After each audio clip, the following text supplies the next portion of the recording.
João Klaus's goal in fewer than 90 seconds was the only sign of life the Galaxy offense could muster in its 2026 MLS home debut, which ended in a disappointing 1-1 draw to New York City FC in front of a sellout crowd at Dignity Health Sports Park on Sunday. Good evening. I'm James the Faithful Angelino Sports with a rapid recap of LA Galaxy soccer. If you enjoyed talking about the six-time MLS Cup champs, don't forget to subscribe to the channel. We talk Galaxy soccer almost every day here. Nico Fernandez converted a penalty in the 66th minute to lift NYCFC. The penalty was rewarded after a video review. Miro Garces was determined to have pulled Fernandez down at the far end of the penalty area. It was a judgment call. It appeared to me, and I am not qualified to be a professional soccer referee, I admit that, but it appeared to me that both players were slapping the hell out of each other like a Three Stooges clip. I saw Garces take an elbow to the head and neck area as both players chased the ball and subsequently went down. That call doesn't happen, and like they say on Monty Python, we are talking about something completely different. But the result of the review was a double whammy for LA.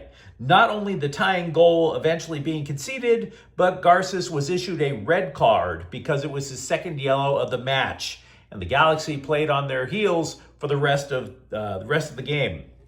Klaus's goal came via assist from both Marco Reus and Joseph Paintsil, which kind of should raise alarms in the Galaxy locker room. If you recall, in a CONCACAF Championships Cup game a couple of days ago, Paintsil scored on an assist from Klaus.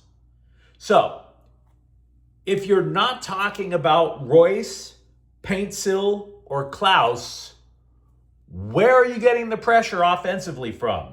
That's two consecutive games without a meaningful contribution from, say, Gabriel Peck, Mateus Nascimento, etc., including the CONCACAF Champions Cup match, which I mentioned a moment ago. The Galaxy have opened 2026 with consecutive draws.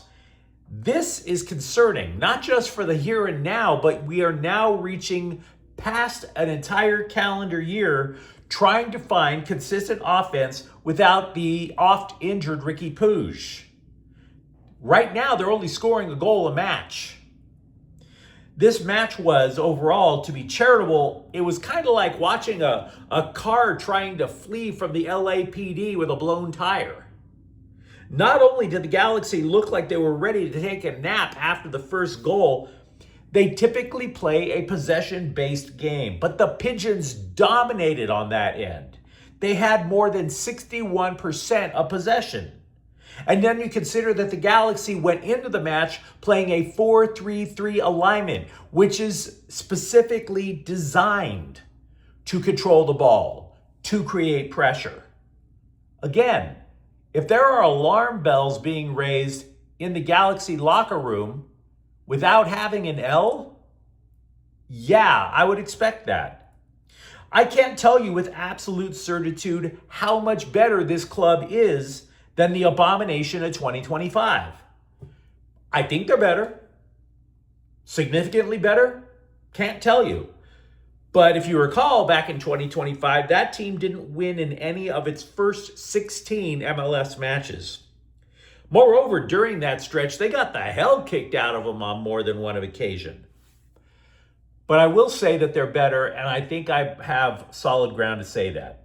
Because if you're looking for positives, you have to appreciate the composed play from the newbies that are making up the Galaxy backfield. Remember, this is a club that conceded 66 times last year in MLS. You would think with all of that possession, New York City would have mowed through last year's back line. Take a moment and imagine what the final score would have been if Zanka were still wearing a Galaxy kit. That didn't happen, and that is thanks to Jacob Glesnes and Justin Hawk, who was scheduled to play more of a defensive midfield role, but he kept sliding back often to help the back line. That new combo was so effective that Galaxy goalie Novak Mikovic faced only one shot on net. One. And that was the penalty. Maybe it's because it's Sunday, the Lord's Day, and I want to show grace. I'm going to make a guess, which is probably going to turn out to be wrong. But I think the Galaxy looked slow because they know damn well they are playing 4 matches in 10 days.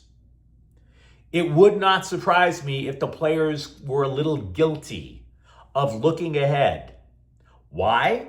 Well, for example, they return to Dignity Health Sports Park at 8:30 Wednesday to face Sporting San Miguelito in the second leg of the first round of CONCACAF Champions Cup. By the way, that series is tied 1-1.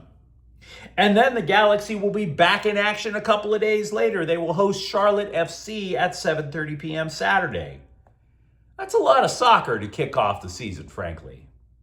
So once again, the final score, Galaxy 1, NYCFC 1. And if you enjoyed this recap, don't forget to subscribe to Faithful Angelinos. We talk Galaxy soccer almost every day here. Thank you for watching. I'm James, and we'll be back tomorrow.